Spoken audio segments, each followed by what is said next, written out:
Hi friends, welcome to our channel. நீங்கள் நம்ம சேனலில் சப்பாத்தி இட்லி தோசை எல்லாத்துக்குமே சூப்பரான சைடிஸ் கேப்சிகம் கிரேவி எப்படி செய்யலான்னு பார்க்கலாம். அதுக்கு முன்னாடி நம்மளோட சேனலை ஃபஸ்ட் டைம் பார்க்குறவங்க கீழே உள்ள சப்ஸ்கிரைப் பட்டனை கிளிக் பண்ணிக்கோங்க, பக்கத்தில் உள்ள பெல் ஐகானையும் கிளிக் பண்ணிக்கோங்க. வாங்க வீடியோக்குள்ளே போகலாம். நாங்கள் இன்றைக்கி 2 கேப்சிகம் எடுத்து வச்சுருக்கோம். கேப்சிகமை உள்ள விதை எல்லாமே நீக்கிட்டு நல்லா குட்டி குட்டியாக கட் பண்ணி எடுத்துக்கலாம். அப்போ தான் நம்ம கிரேவி செய்யும்போது சாப்பிட்றதுக்கு சூப்பராக இருக்கும்.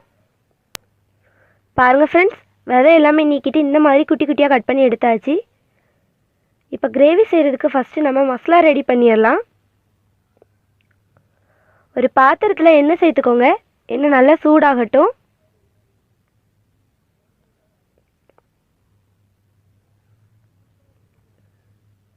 எண்ணெய் நல்லா சூடாயிருச்சு. இல்லை ஒரு சின்ன துண்டு பட்டை, 3 கிராம்பு, 1 ஸ்பூன் சோம்பு. இப்போ இதை நல்லா கலந்து விட போகிறோம். இந்த மாதிரி நல்லா கலந்து விட்டுக்கலாம். இப்போ இதில் 2 பெரிய வெங்காயம் அதை நீளமாக கட் பண்ணி வச்சுருக்கோம், அதையும் உள்ளே சேர்த்து நல்லா கலந்து விட போகிறோம். வெங்காயம் நல்லா பொன்னிறமாக மாறி வரட்டும். வெங்காயம் ஓரளவுக்கு வதங்கிருச்சு. இப்போ இதில் ஒரு சின்ன துண்டு இஞ்சி அதையும் உள்ளே சேர்த்துடலாம்.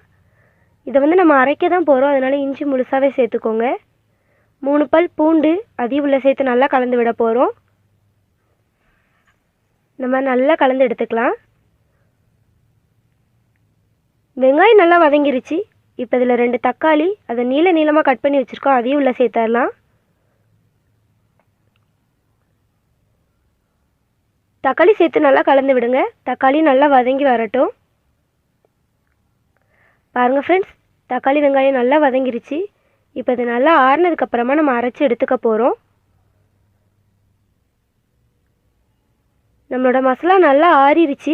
இது ஒரு மிக்ஸி ஜாருக்கு மாற்றிடலாம். ஒரு மிக்ஸி ஜாரில் நம்ம ரெடி பண்ணி வச்சுருக்க மசாலா சேர்த்துக்கோங்க. இப்போ அதை நல்லா பேஸ்ட்டாக அரைச்சி எடுத்துக்க போகிறோம்.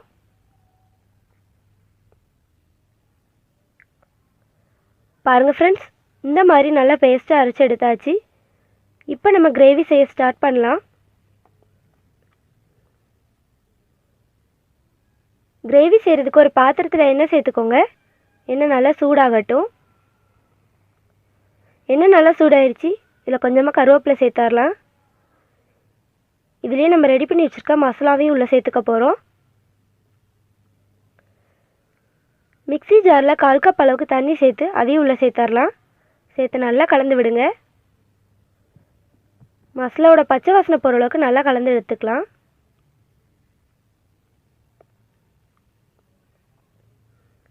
பாருங்கள் ஃப்ரெண்ட்ஸ், மசாலாவோட பச்சை வாசனை போயிடுச்சு. இப்போ இதில் மசாலா தூள் ஆட் பண்ணலாம். 1 ஸ்பூன் சில்லி பவுடர், 1 ஸ்பூன் மல்லித்தூள், 1/2 ஸ்பூன் கரம் மசாலா, உப்பு தேவையான அளவு. இப்போ இதை நல்லா கலந்து விடலாம். மசாலாவோட பச்சை வாசனை போகட்டும். இந்த மாதிரி நல்லா கலந்து விட்டுக்கோங்க. மசாலாவோட பச்சை வாசனை போகிற அளவுக்கு நல்லா கலந்து எடுத்தாச்சு. இதில் நம்ம கட் பண்ணி வச்சுருக்க கேப்சிகமை உள்ளே சேர்த்துடலாம். சேர்த்து நல்லா கலந்து விடுங்க.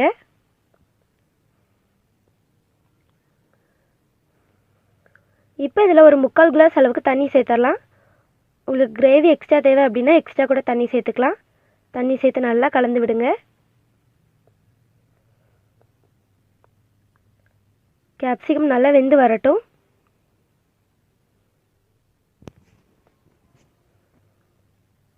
பாருங்கள் ஃப்ரெண்ட்ஸ், நம்மளோட கிரேவி நல்லா கொதிச்சு வருது. இதை நல்லா கலந்து விட போகிறோம்.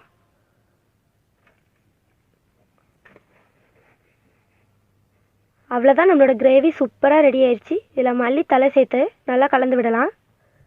இப்போ இதை வேறு பாத்திரத்துக்கு மாற்றி வச்சிடலாம். பாருங்கள் ஃப்ரெண்ட்ஸ், நம்மளோட கேப்சிகம் கிரேவி எந்தளவுக்கு சூப்பராக ரெடி ஆயிடுச்சுன்னு. இது சப்பாத்தி தோசை இட்லி எல்லாத்துக்குமே சூப்பரான சைடிஷாக இருக்கும். நீங்களும் செஞ்சு பாருங்கள். ரொம்ப ஈஸியாக செய்யலாம்.